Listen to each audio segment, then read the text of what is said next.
እኔ በህይወቴ ጾም ያወኩት ጴንጤ ሆኜ ነው። ያውም አዳር ጴንጤ ሲጾም ግብዝ አይደለም። ኦብቪየስሊ ጴንጤ ሲጾም ግብዝ አይደለም። እወቁልኝ አይልም፣ መንገድ አያዘጋም፣ አገር ይበጥበጥልኝ አይልም። ጴንጤ ሲጾም ካላንደር ካልተዘጋ መንግስት ፓርላማ ላይ ጾሜን ካላጸደቀ ምናምን አይልም። ኦብቪየስ ኦፍኮርስ የጴንጤ ጾም እንደዛ ነው። እቺ ቤተክርስቲያን እኮ የትህትና ቤተክርስቲያን ናት አይደል? እቺ ቤተክርስቲያን እኮ ለሰዎች እድል ርዕሰ ሊቃውንትን አባ ገብረ ኪዳንን ከልብ ነው በዚሁ አጋጣሚ የማመሰግነው። እግዚአብሔር ይስጥልን፣ እግዚአብሔር ያክብርልን እላለሁ። ወልድኪ ነፍሳተ ሶባራየኪ በእሳተ ኩነኔ ዘሃሙ ማርያም ትብሊ በንቲ አዎሙ። ከሰላም እጦት የተነሳ በእጅጉ እየተጎዳ ያለውን ህዝባችንን ሰላምና ፍትህ እንዲያገኝ በጸሎትም በትምህርትም በምክርም ተግተን መስራት አለብን ሲሉ የኢትዮጵያ ኦርቶዶክስ ተዋሕዶ ቤተክርስቲያን ፓትርያርክ ብፁዕ ቅዱስ አቡነ ማትያስ ገልጸዋል። የግንቦት 2017 ዓ.ም ርክበ ካህናት ቅዱስ ሲኖዶስ ምልዓተ ጉባኤ መጀመርን አስመልክቶ ብፁዕ ቅዱስ አቡነ ማትያስ ቀዳማዊ ፓትርያርክ ርዕሰ ሊቃነ ጳጳሳት ዘኢትዮጵያ ሊቀ ጳጳስ ዘአክሱም ወዕጨጌ ዘመንበረ ተክለ ሃይማኖት ያስተላለፉትን የጉባኤ መክፈቻ መልእክት እንደሚከተለው ወደ እናንተ እናደርሳለን። በስመ አብ ወወልድ ወመንፈስ ቅዱስ አሐዱ አምላክ አሜን። ብፁዕ አቡነ አብርሃም የመንበረ ፓትርያርክ ጠቅላይ ቤተ ክህነት ጽሕፈት ቤት ዋና ሥራ አስኪያጅ፣ የባሕር ዳርና የሰሜን ጎጃም ሀገረ ስብከት ሊቀ ጳጳስ፣ ብፁዕ አቡነ ሄኖክ የአዲስ አበባ ሀገረ ስብከት ሊቀ ጳጳስ፣ ብፁዓን አበው ሊቃነ ጳጳሳት፣ የቅዱስ ሲኖዶስ አባላት እንደዚሁም በዚህ ቀኑናዊና ዓመታዊ የርክበ ካህናት የቅዱስ ሲኖዶስ ምልዓተ ጉባኤ ላይ የተገኛችሁ በሙሉ ጸጋንና ሐዋርያነትን ያጎናጸፈን ጌታችን አምላካችን መድኃኒታችን ኢየሱስ ክርስቶስ ቅድስት ትንሣኤውን በሰላም አክብረን ይህንን ዓመታዊውን የቅዱስ ሲኖዶስ ጉባኤ ለማካሄድ ስለሰበሰበን ክብርና ምስጋና ለእርሱ ይሁን። የጉባኤው አባላት የሆናችሁ ብፁዓን ሊቃነ ጳጳሳት እንኳን ለርክበ ካህናት ጉባኤ ያደረሳችሁ፣ እንኳን በሰላም መጣችሁ ሲሉ ቅዱስ ፓትርያርካችን መልእክታቸውን ይቀጥላሉ። ከእምነት የሚነሳ መታዘዝ እንዲገኝ ጸጋንና ሐዋርያነትን ተቀበለን የሚለውን የመጽሐፍ ቅዱስ ቃልን በመጥቀስ የሚጀምረው የቅዱስነታቸውን መልእክት ይህ ሐዋርያዊ አስተምህሮ የእኛ ተልእኮና ተልእኮ ያስፈለገበትን ምክንያት አጉልቶ ያሳያል። የተቀበልነውን ስጦታ ምን ያክል ታላቅ እንደሆነም ምንባብ ያስረዳል ሲሉ ይናገራሉ። ሐዋርያው በዚህ መልእክት የቅዱስ ወንጌል አስተምህሮ ዋና ግብ ከእምነት የሚነሳ መታዘዝ እንዲገኝ ማድረግ ነው በማለት ያስተምረናል። እውነት ነው፣ ድሮውንም ቢሆን ለእግዚአብሔር መታዘዝ አቅቶን ነው የወደቅ ነው። ዛሬም የምንነሳው ከእምነት የተነሳ መታዘዝን ገንዘብ ስናደርግ ነው ይላሉ። ከሁሉ በፊትም እምነት ይቀድማል፣ ከእርሱ በኋላ ደግሞ ለእምነቱ በሙሉ ልብ መታዘዝ ይከተላል። ይህ ሲሆን መዳንና ትንሣኤ ይገኛል። ዓለም በእግዚአብሔር የተደረገላት ያለ ጥሪ ይኸው የመታዘዝ ጥሪ ነው ይላሉ። ይህንን መለኮታዊ ጥሪ ለዓለም የማድረስ ኃላፊነትም ለእኛ ለቅዱስ ሲኖዶስ አባላት የተሰጠ እንደሆነ ሐዋርያው አስገንዝቦናል። ኃላፊነቱን ሲሰጠን ከነ መሳሪያው ነው። እርሱም ጸጋንና ሐዋርያነትን ነው። እኛም እርሱን ተቀብለናል። እንግዲያውስ የተቀበልነውን ጸጋና ሐዋርያነት በዓለም ውስጥ ላለው ሕዝበ እግዚአብሔር አገልግሎት ማዋል ከኛ ይጠበቃል ሲሉ ገልጸዋል። ብፁዓን ሊቃነ ጳጳሳት፣ የቅዱስ ሲኖዶስ አባላት፣ የኢትዮጵያ ኦርቶዶክስ ተዋሕዶ ቤተክርስቲያን ቅዱስ ሲኖዶስ በአሁኑ ጊዜም የሌለበት ክፍለ ዓለም የለም። ምክንያቱም የዚህ ሲኖዶስ ወኪሎች ሊቃነ ጳጳሳት በአፍሪካ፣ በአውሮፓ፣ በሰሜን አሜሪካ፣ በላቲን አሜሪካ፣ በካናዳና በመካከለኛው ምስራቅ፣ በኤስያና በአውስትራሊያ ወዘት የሚገኙ ሕዝበ እግዚአብሔር ምዕመናንን በማገልገል ላይ ይገኛሉና ነው። ይህ ዕድል የኢትዮጵያ ኦርቶዶክስ ተዋሕዶ ቤተክርስቲያን ቅዱስ ሲኖዶስ መለኮታዊ ተልእኮውን በአጽናፈ ዓለም ሁሉ ለማድረስ ምቹ መደላደል ፈጥሮለታል። ከዚህም በመነሳት በየክፍለ ዓለሙ የሚገኙ የኢትዮጵያ ኦርቶዶክስ ተዋሕዶ ቤተክርስቲያን ሊቃነ ጳጳሳት ከትውልደ ኢትዮጵያውያን ባሻገር የየአካባቢው ሕዝብ በማስተማርና በማቀፍ የተጣለባቸውን ሐዋርያዊ ተልእኮ በትጋትና በንቃት መወጣትም ይኖርባቸዋል። በማዕከል ሆኖ እየመራ የሚገኝ ቅዱስ ሲኖዶስም ለዚህ ተልእኮ ምቹ መደላደል የመፍጠር ኃላፊነቱ በአግባቡ መወጣትም ይገባዋል። በተለይም ትምህርት ሃይማኖትንና ቀኖና ቤተክርስቲያንን የተማሩና በጥልቀት የተገነዘቡ ብስለትም ያላቸው እንዲሁም በቋንቋና በስነ ልቦና ዕውቀት የላቀ ሀብተ ጸጋ ያላቸውን በሐዋርያነት እያሰለጠነ በአጽናፈ ዓለም ሁሉ ሊያሰማራ ይገባል። ብፁዓን አበው ሊቃነ ጳጳሳት፣ የቅዱስ ሲኖዶስ አባላት በብሔለ አበው ኃይለ መስኮቷ ሳታበራም እንደሚባለው ለሌላውም በብቃት መድረስ እንችል ዘንድ እኛ የቅዱስ ሲኖዶስ አባላት የሲኖዶስ መንበር በሚገኝባት ምድረ ኢትዮጵያ ከመቼውም የተሻለ ሥራ በመስራት ለእግዚአብሔር መታዘዝ፣ ሕዝቡንም ማገልገል ይገባናል። ሁላችንም እንደምንገነዘቡ በሲኖዶሳችን ያልታቀፉ ብዙ ወገኖች በሀገር ውስጥም አሉ። እነዚህ ወገኖች አንዳንዶቹ በተለያየ ምክንያት ከኛ የወጡ ናቸው። ይሁን እንጂ የሄዱት ወደ ቤታቸው እንዲመለሱም ሌሎችም ወደ መንጋቸው እንዲቀላቀሉ በርትቶ መስራት የዚህ ጉባኤ ተቀዳሚ ተልእኮ ነው። ምክንያቱም ጸጋንና ሐዋርያነትን የተቀበልነው ዋናው ምክንያት ይህንን ለማድረግ ነውና ከዚህ አኳያ የቤተ ክርስቲያናችን ተደራሽነት በሳሳበት አካባቢ ሁሉ የተለየ ትኩረት ሰጥተን መስራትና ተጨባጭ ለውጥ ማምጣት ይኖርብናል። ብፁዓን አበው ሊቃነ ጳጳሳት፣ የቅዱስ ሲኖዶስ አባላት፣ የኢትዮጵያ ኦርቶዶክስ ተዋሕዶ ቤተክርስቲያን ውሉደ ካህናትና ምዕመናን የሆን ሁላችንም ከሁሉ በፊት ያለንን ዓላማና ብቃት በአግባቡ መገንዘብ ይኖርብናል። ለእግዚአብሔር ክብርና ምስጋና ይሁንና ለፈጣሪው በቆራጥነት የሚታዘዝ ምዕመን ወጣት ካህን አለን። ይህ ታላቅ ጸጋ ነው። ይህንን ጸጋ እግዚአብሔር ለእግዚአብሔር መንግሥት በሚመች ሁናቴም ዝቅ ብሎ ማገልገል የክብር ክብር ነው። በመሆኑም ይህንን የእግዚአብሔር ሕዝብ በሐቅ በቅንነት በትጋትና በታማኝነት ቆመን ካገለገልነውና አባትነታችንንና መሪነታችንንም በመልካም አሰራር በትክክል በሕሊናውም እንዲቀረጽ ካደረገን ይህ ኃይል ከጎናችን እንደማይለየን እርግጠኞች መሆንም እንችላለን። ይህንን ካሳካን ለእኛ የተሰጠ ኃይልና ብቃት በየትም አይገኝም። በዚህም በዚያም ሃይማኖቱ የሚጠይቀውን ስብዕናና ቁመና ይዘን ከተገኘን ሕዝበ ክርስቲያኑም ያለውን ብቻም ሳይሆን ሕይወቱን ሳይቀር ለመስጠት ወደ ኋላ የማይል እግዚአብሔር ሕዝብም አለን። ስለዚህም ይህንን ማሳካት እንችል ዘንድ ከእምነት የሚነሳ መታዘዝ እንድናስገኝ የተቀበልነውን ጸጋና ሐዋርያነት በክብር እንያዘውም። ብፁዓን ሊቃነ ጳጳሳት፣ የቅዱስ ሲኖዶስ አባላት፣ ለሕዝበ እግዚአብሔር የምናበረክተው አገልግሎት በመንፈሳዊ ብቻ ሳይሆን በኢኮኖሚያዊና በማኅበራዊ አገልግሎትም ጭምር ነው። ከዚህም አንጻር ሕዝባችን የተሻለ ማኅበራዊ አገልግሎት እንዲያገኝ፣ በኢኮኖሚውም ከድህነት የተላቀቀ እንዲሆን፣ እንደዚሁም ሰላሙና አንድነቱ የተጠበቀ እንዲሆን በማስተማር በተግባር በመሳተፍም የሕዝቡ መሪዎችና አርአያ ሆነን መስራትም ይገባናል ሲሉ ገልጸዋል። በተለይም ከሰላም እጦት የተነሳ በእጅጉ የተጎዳ ያለውን ሕዝባችን ሰላምና ፍትህ እንዲያገኝ በጸሎትም በትምህርትም በምክርም ተግተን መስራት አለብን ሲሉ የኢትዮጵያ ኦርቶዶክስ ተዋሕዶ ቤተክርስቲያን ፓትርያርክ የሆኑት ብፁዕ ወቅዱስ አቡነ ማትያስ ገልጸዋል። በተጨማሪም እንዳጋጣሚ ሆኖ የኢትዮጵያ ሕዝብ ከእንግልት የተላቀቀበት ጊዜም ብዙ እንዳልሆነ ይታወቃል። እየተዳረገ ያለውም የሌሎች እጅ ባይለየውም በዋናነት በገዛ ልጆቹ ነው። እናት በገዛ ልጆቿ ስትንገላታ ማየት እጅጉን አሳዛኝ ነገር ነው ሲሉ ገልጸዋል። እንደዚህ ያለው ነገር በደንብ ያልታሰበበት አካሄድ በብስለትና በንስሐ ማስተካከል አሸናፊነትን እንጂ ተሸናፊነትን አያሳይምና እንዲታሰብበት እንመክራለን ሲሉም ገልጸዋል። ከዚህ አንጻር ኢትዮጵያን ወደ ተሻለ ልማትና እድገት እናሻግራለን ብላችሁ እየደከማችሁ ያላችሁ ወገኖቻችን እባካችሁ መለስ ብላችሁ እናታችሁ የተንገላታችበትን እዩና በቃ በሉ። ሁሉንም የሚያግባባ ነገር ፈልጉና ችግሮችን ለሰላማዊ ውይይትም ፍቱም። በዚህ አማራጭ እናት ሀገር እፎይታ እንድታገኝ አድርጉም። ይህንም ለውድ እናት የሚነሳ ካሳም አድርጋችሁ ሰዱት። የቤተ ክርስቲያን ወቅታዊ መልእክትና ጥሪም ይህ ነው ሲሉ ገልጸዋል። በመጨረሻም ቅዱስ ፓትርያርኩ የቤተ ክርስቲያናችን መንፈሳዊ፣ ማህበራዊ፣ ኢኮኖሚያዊና አስተዳደራዊ አፈጻጸማችን በመገምገም ለቀጣዩ ጊዜ የሥራ አቅጣጫን የሚያስቀምጠውን የርክበ ካህናቱ የቅዱስ ሲኖዶስ ቀኖናዊ ጉባኤም በዛሬው ዕለት የተጀመረ መሆኑን ኦርቶዶክሳውያን ሕዝበ ክርስቲያን እናሳስባለን ሲሉ እግዚአብሔር የተባረከና የተቀደሰ ጉባኤ ያደርግልን በማለት እግዚአብሔር ኢትዮጵያንና ሕዝቦቿን ይባርክ በማለት መልእክታቸውንና አጠቃላይ መግለጫቸውን ቅዱስ ፓትርያርኩ ጠቅልለዋል። የተወደዳችሁ የኖር ተመልካቾቻችን እኛም የቅዱስ ፓትርያርካችንን ሙሉ መልእክት በዚህ መልኩ ወደ እናንተ አድርሰናል። ከቀሪ ቪዲዮቻችን ጋር አብራችሁን ቆዩ። ምን ስም እንደተሰጠን በምን አይነት ሙቀት እንደተጨበጨበልን አይደለም፣ አይተናል፣ ሰምተናል። ከየት? ከራሳችን ከቤታችን። ይሄ ሕሊናን ያቆስላል። ዛሬ ግን መድፌ ምላጩ አይደለም።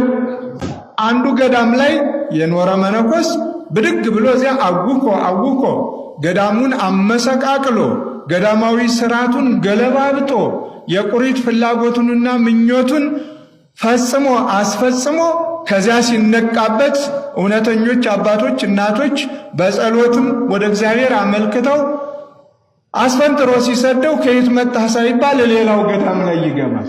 ተመሳስሎ መኖር አንድ ጊዜ ወደ ዓለሙ አንድ ጊዜ ወደ ገዳሙ ብቅ ጥልቅ የሚለው ማስተሳሰብ ከባድ ነውና፣ ስለዚህ ስም ቢወጣም ከገዳማቱም እግዚአብሔር ሰው አለ። ህዝቡን የሚጠብቅበት መንጋውን የሚጠብቅበት የሚንከባከብበት መነኮሳቱን ያስነሳል። ምንም የካህናቱም ስም የሕጋውያኑም ስም የተለያየ ስም ቢመጣ ከዚያም ውስጥ ደግሞ ክብረ ክህነትን ለመግለጽ እግዚአብሔር ሰው አለው በየቦታው ጨርሶ እንዳንጠፋ ጨርሶ ስም አጠራራችን ከንቱ እንዳይሆን። ዛሬም መነኮሳት እኮ አሉ። ዛሬም ሌላውን ትተን ነገሌን ተመልከት። ዛሬም እኮ ቀሳውስት ካህናት አሉ። ነገሌን ተመልከት የሚል እግዚአብሔር ይፈጥራል በየዘመናቱ። ስለዚህ ለማለት የፈለኩት ከመነኮሳት ዛሬ ዘመኑን በመከተል በዘመኑ መሳሪያ ሃይማኖትን በመጠበቅ ስርዓትን በመጠበቅ ቀኖናን በመጠበቅ አላስፈላጊ መተቻቸትንና ክርስቲያናዊ የሆነ ስነ ምግባርን በመተቸት ጠዋትም ማታም ያለ እረፍት ተግተው የሚያስተምሩትን ጠቅላላ ለዓለም በሙሉ ዘመኑ ዓለምን አንድ መንደር አንድ ሰፈር አድርጓታልና ርዕሰ ሊቃውንትን አባ ገብረ ኪዳንን ከልብ ነው በዚሁ አጋጣሚ የማመሰግነው። እግዚአብሔር ይስጥልን፣ እግዚአብሔር ያክብርልን እላለሁ።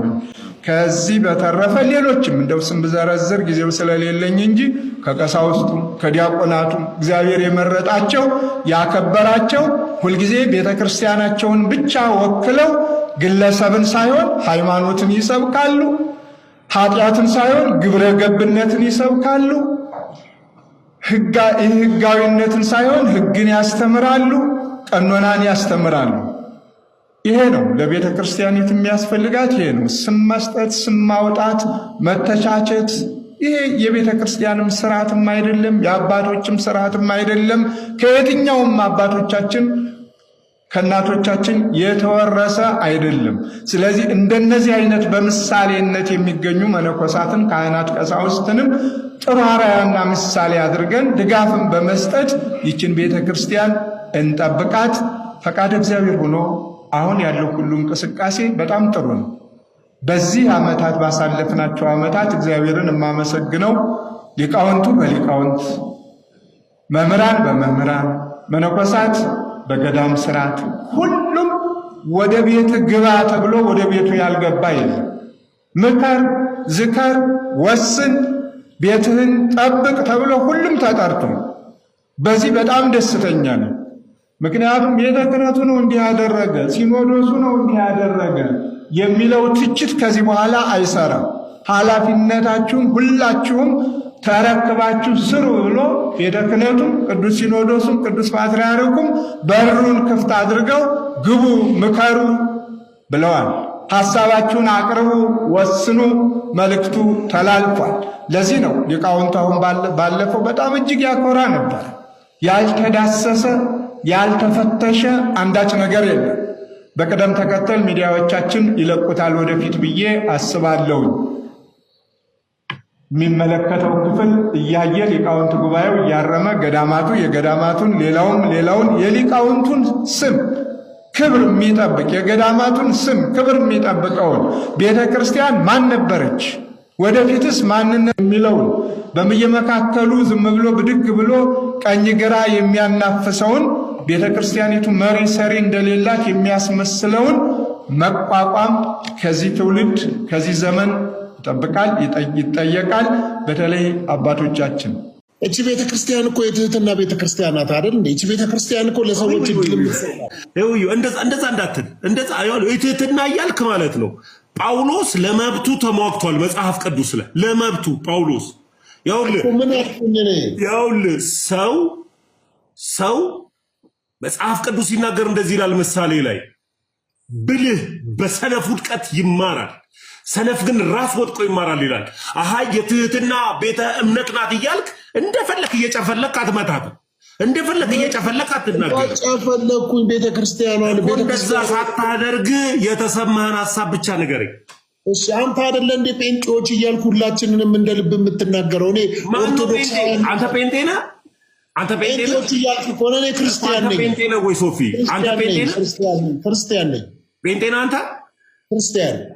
ስለዚህ ጴንጤዎች ስላትደንግጣ አይ አትደንግጥ ሰው ጴንጤዎችን ደግሞ ወክላሉ እኮ አንተ ጴንጤ ነህ ሶፊ ጴንጤ የተቋም ስም ጴንጤ ነው ወይ እንደውም ምን የቸርች ነህ ምን አገባ ምን ልታደርገኝ ነው እኮ ቸርችን ንገረኝና ማን የተከለው የቸርቹን ባለራዕይና መስራች ማን ነው ነጠላውንም አለብስም ትቀጣለህ ልበስ ትቀጣለህ አክብሬ እየለበስኩኝ ልበስ ነጠላውን ልበስ ቅጣት ነው ልበስ ነጠላ ልበስ ቅጣት ነው ወደ ተቀጣ ጊፍት አምጡ ብዬ እኮ ሰተውኝ እኮ ነው እኮ ምቀጣ አሁን ወደ መዝሙሩ ግባ እኔ በህይወቴ ጾም ያወኩት ጴንጤ ሆኜ ነው ያውም አዳር ጴንጤ ሲጾም ግብዝ አይደለም ኦብቪየስሊ ጴንጤ ሲጾም ግብዝ አይደለም እወቁልኝ አይልም መንገድ አያዘጋም አገር ይበጥበጥልኝ አይልም ጴንጤ ሲጾም ካላንደር ካልተዘጋ መንግስት ፓርላማ ላይ ጾሜን ካላጸደቀ ምናምን አይልም ኦብቪየስሊ ኦፍ ኮርስ የጴንጤ ጾም እንደዛ አይደለም ኦፍ ኮርስ ለዛ ነው ጴንጤ ጾም የሚባለው እንደው እንዴት ደፈርክ ይህንን ለማለት ከኦርቶዶክስ ተዋሕዶ ቤት እንደወጣ እየተናገርክ ስለ ጾም ያወቅኩት ጴንጤ ሆኜ ነኝ ስትል ትንሽ እንደሆነ ምንም አይነት ስሜት አልተሰማም? ኦርቶዶክስ ጾሙ እንደ ግብዞች ሁኑ ትላለች እንዴ? ተዋሕዶ እኮ ከመሬት ተነስታ ጾም አትልም። የምትጾምበትን ምክንያት ከነ ጥቅሙ እየነገረች ነው። እንደው ኦርቶዶክስ ተዋሕዶ ስለ ጾም ምንም ስትል ሰምታት አታውቅም? ጾም ቁስለ ነፍስን የምትፈውስ ኃይለ ፍቶትን የምታደክም የበጎ ምግባራት ሁሉ መጀመሪያ ከእግዚአብሔር ጸጋን የምታሰጥ የወንጌል ሥራ መጀመሪያ የጽሙዳን ክብራቸው የደናግል የንጽሕና ጌጣቸው የንጽሕና መገለጫ የጸሎት ምክንያት እንባ መፍሰሻ እንደሆነች አርምሞን የምታስተምር ለበጎ ሥራ ሁሉ የምታነቃቃ ሰውነትን በእግዚአብሔር ፊት ራስን በማዋረድ ትሕትናን ገንዘብ ለማድረግ የምትረዳ መድኃኒተ ነፍስ እንደሆነች እንደው ስታስተምር ሰምታት አታውቅም? ጾም ተድላ ሥጋን የምታጠፋ የሥጋን ጾር የምታደክም ቁስለ ነፍስን የምታደርቅ በጎልማሶች ጸጥታን እርጋታን የምታስተምር ከግብረ እንስሳዊነት የምትከለክል ሰው መላእክትን መስሎ የሚኖርባት ኃይል መንፈስን የሚጎናጸፍባት እንደሆነች ደገኛ መሳሪያ እንደሆነች ሰምተህ አታውቅም? ጾም ሰውን ከእግዚአብሔር ጋር አስታርቃ ርስተ መንግሥተ ሰማያትን የምታስገባ የጽድቅ በር ሆና የተሰጠችን ቀዳሚ ሕግ እንደሆነች ይቺ ቤተክርስቲያን ስታስተምር እውነት ሰምተህ አታውቅም? ጾም ልንጠቀምበት ከእግዚአብሔር የተሰጠን ስጦታ ጸጋና በረከት ነው እንጂ የታዘዘ ሕግ ብቻ አይደለም ብላ ስታስተምር ሰምተህ አታውቅም?